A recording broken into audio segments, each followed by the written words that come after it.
1984 był wydręczony międzynarodny kongres UNIMA. UNIMA to ja było tutaj Światowe Zjednoczeństwo Klankarjów. A tu międzynarodny kongres, tam są wydręczeni mierwiwo ze najwszelakorszymi klankarjami. A między drugim jsem ja zeznał jednego zamówitego, który też klankar ze Rakouskiej.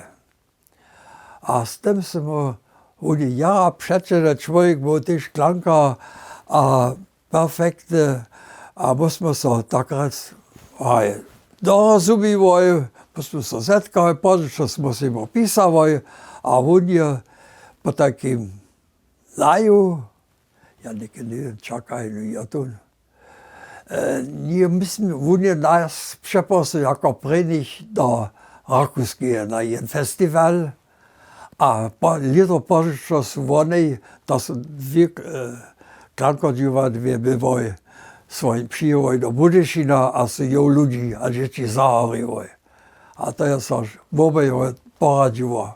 A potom je taký artikel písal do jednej brošúry, když je Ministerstva za kultúru v Rakúskej udával, když sú pa také takrat přečenstva hajili bez Rakúskej a NDR.